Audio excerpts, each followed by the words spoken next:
हम बात कर रहे थे बिहार की, अब बात करते हैं हम झारखंड की।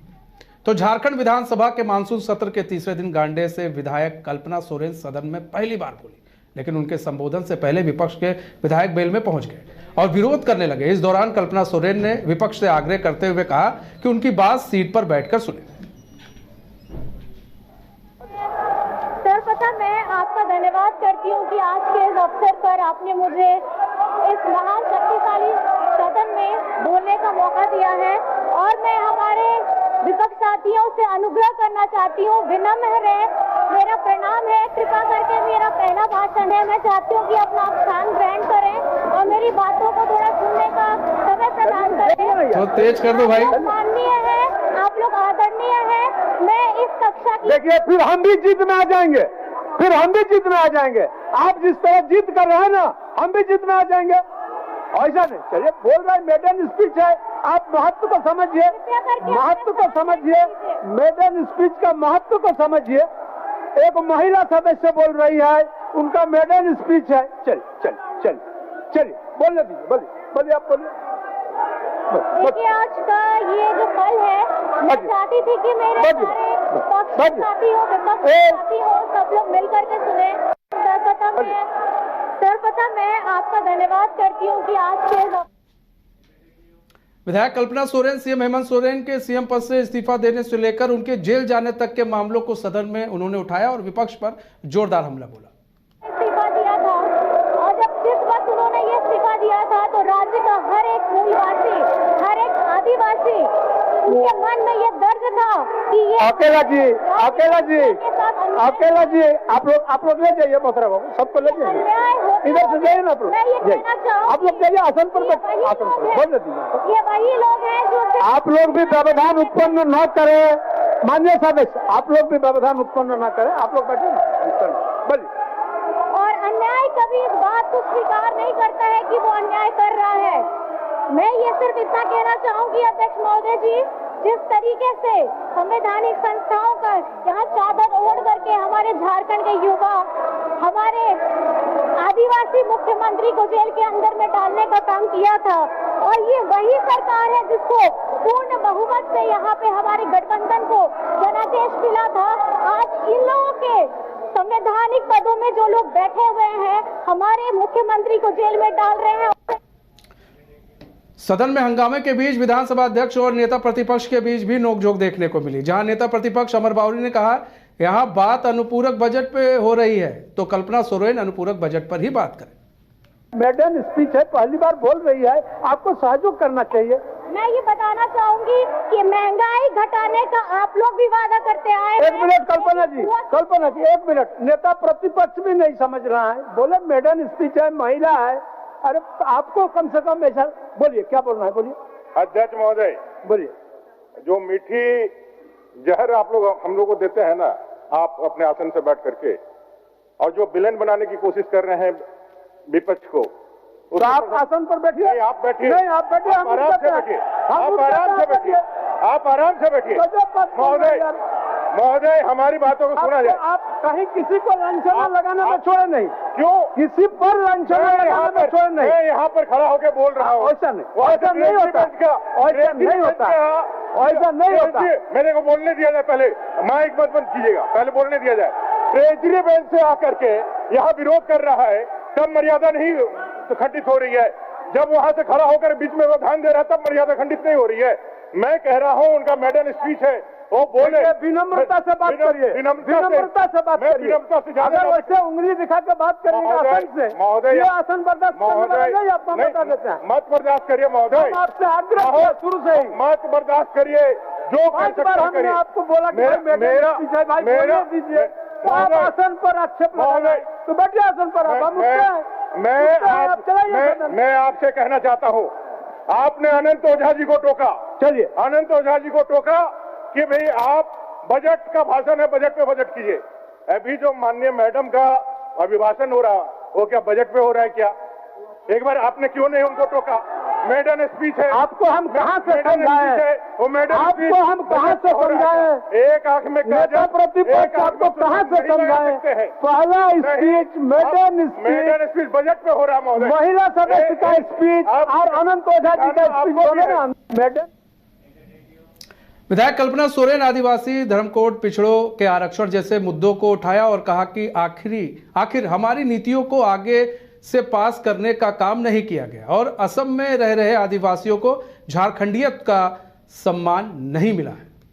सवाल है कि जब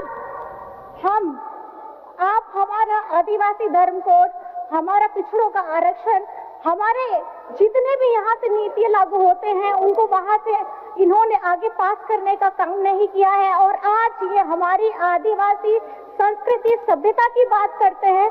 यहाँ जो अभी आते हैं आसाम से माननीय, उनको मैं बताना चाहूंगी कि वहां पर में असम में भी झारखंड के हमारे उराव, मुंडा आदिवासी के बहुत सारे लोग हैं। क्या आज इतने वर्षों से वो वहां रह रहे हैं, क्या उन्हें झारखंडियत का उनको सम्मान मिला है? उनको नहीं दिया गया है, लेकिन फिर भी ये बात करेंगे कि हमको आदिवासियों को बचाना है।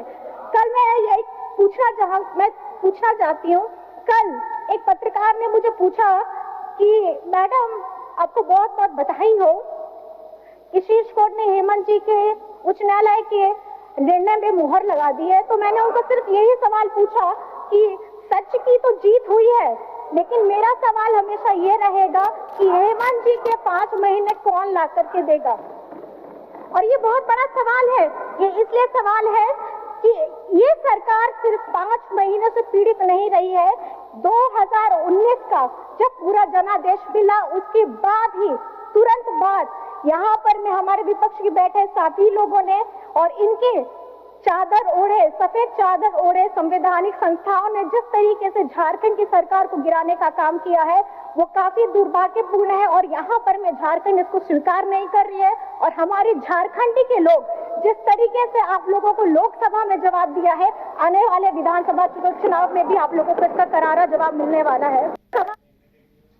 वह अनुपूरक बजट पर बोलते हुए कल्पना सोरेन ने कहा कि 21 से लेकर 49 वर्ष की महिलाओं के लिए लाई जा रही योजना जिसके तहत प्रत्येक महिलाओं को 1000 रुपए दिए जाएंगे कि हम लोगों ने यहाँ पे गौ सेवा आयोग को मजबूत करने के लिए, बिजली सब्सिडी के मद को में राशि देने के लिए, शहरी क्षेत्र में आधारभूत ढांचा को बनाने के लिए, पंचायती राज संस्थानों को सहायता देने के लिए, मेगा लिफ्ट परियोजनाओं में को आगे बढ़ाने के लिए, मुख्यमंत्री रोजगार सृजन योजना में नए लोगों को जोड़ने के लिए और सर्वजन पेंशन योजना के क्रियान्वयन एवं राज्य में 21 से लेकर के 49 वर्ष की महिलाओं के लिए लाई जा रही महत्वाकांक्षी योजना जिसके तहत प्रत्येक महिला को 1000 रुपए दिए जाने का उनको प्रारंभ करने के लिए ये राशि की मांग प्रस्तुत की गई है। तो मेरा ये सवाल विपक्ष साथियों से ये रहेगा कि क्या आप यहाँ झारखंड के जन उपयोगी योजनाओं के खिलाफ है?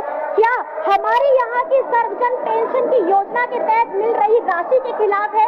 या क्या आप झारखंड मुख्यमंत्री मैया सम्मान योजना के खिलाफ है?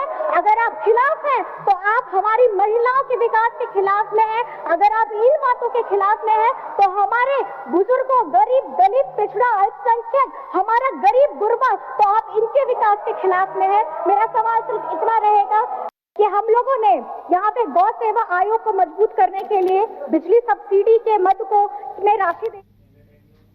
अनुपूरक बजट पर बोलते हुए कल्पना सोरेन ने विपक्ष पर निशाना साधा और कहा कि महंगाई का स्तर काफी बढ़ गया है।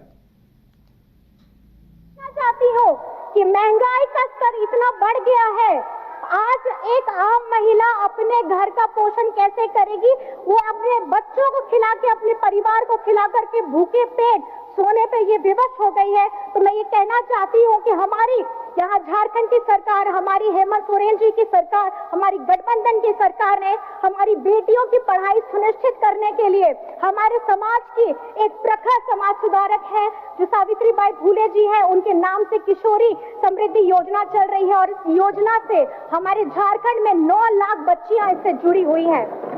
और हमारी सरकार ने स्वयं सहायता समूह में जुड़े महिलाओं को पिछले सिर्फ 4 वर्षों में, मैं बताना चाहूंगी, पिछले सिर्फ 4 वर्षों में 8000 करोड़ क्रेडिट लिंकेज उपलब्ध कराने का काम किया है।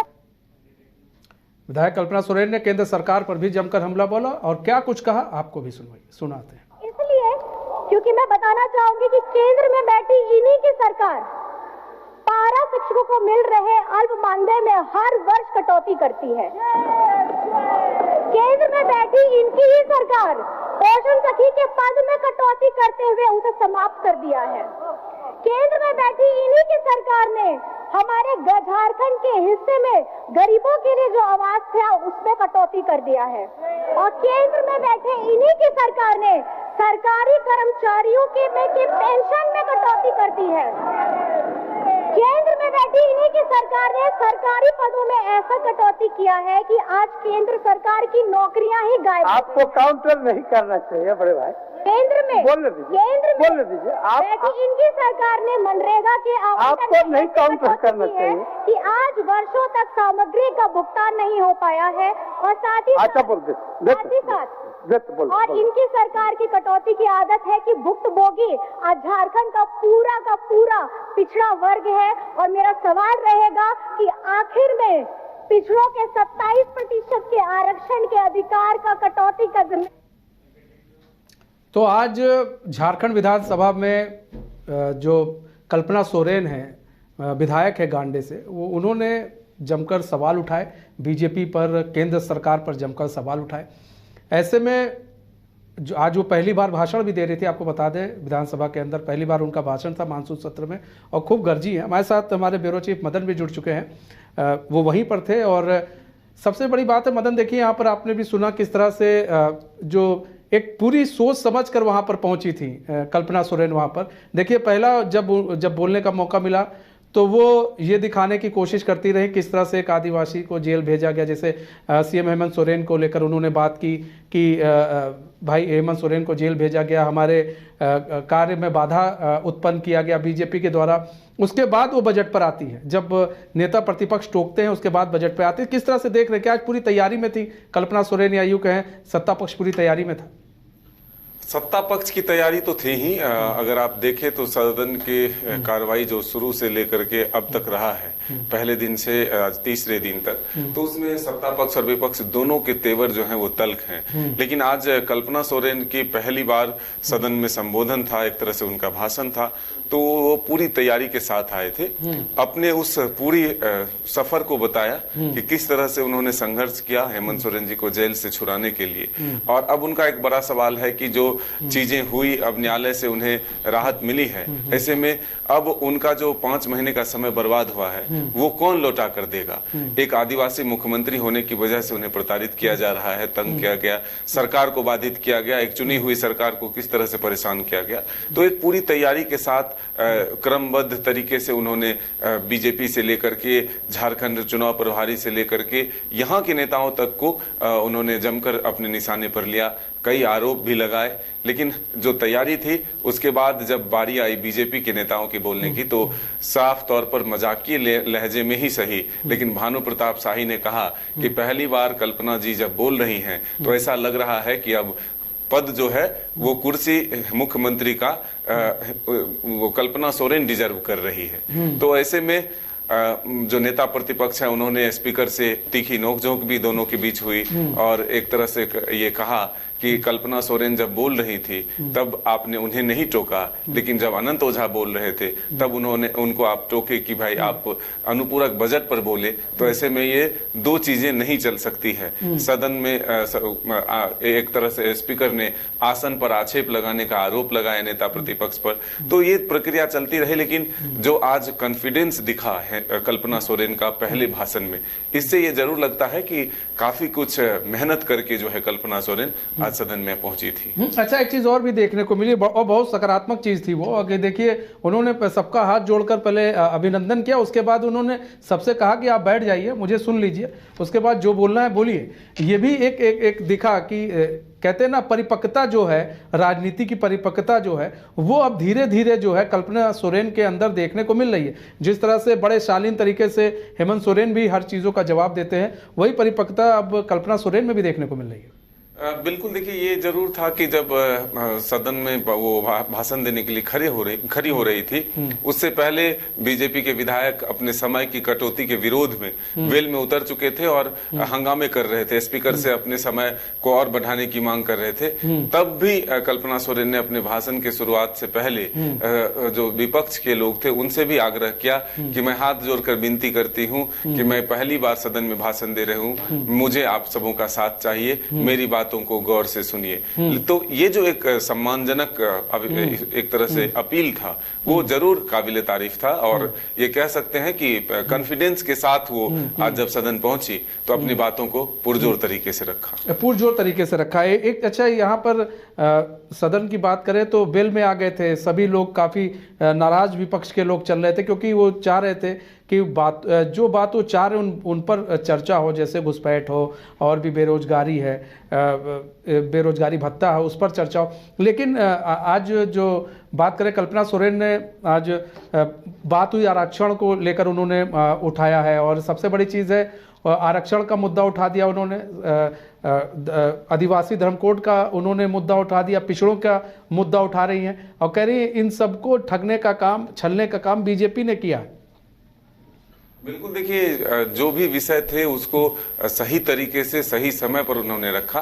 खास करके कहा कि ये कटौती का प्रस्ताव जो है बीजेपी जो लाती है, ऐसे में कटौती की आदत है बीजेपी की। इसी में उन्होंने कहा कि 27% ओबीसी का आरक्षण किसने कटौती किया, महंगाई जो है उस पर कौन लगाम लगाएगा। तो कई तरह के उदाहरण देते हुए ये जो है कल्पना सोरेन ने ये बातें रखी कि कटौती का आदत जो है वो बीजेपी को है, इसीलिए वो कटौती प्रस्ताव लाता। हालांकि सीपी सिंह जो पूर्व के स्पीकर भी हैं, मंत्री भी रहे हैं, उन्होंने कहा कि ये जरूर कल्पना सोरेन के इस बात से ये लगता है कि वो पहली बार सदन में पहुंची है, क्योंकि ये विधायी प्रक्रिया है कि जो विपक्ष होता है वो कटौती प्रस्ताव लाता है और तभी किसी विषय पर चर्चा होती है। तो ये चीजें जो है जरूर आज सदन के भीतर देखने को मिली। अच्छा, एक तो कल्पना सोरेन की बात अभी हम लोग कर रहे थे, लेकिन हम थोड़ी सी बात चर्चा कर लेते हैं, सीएम हेमंत सोरेन की भी बात कर लें।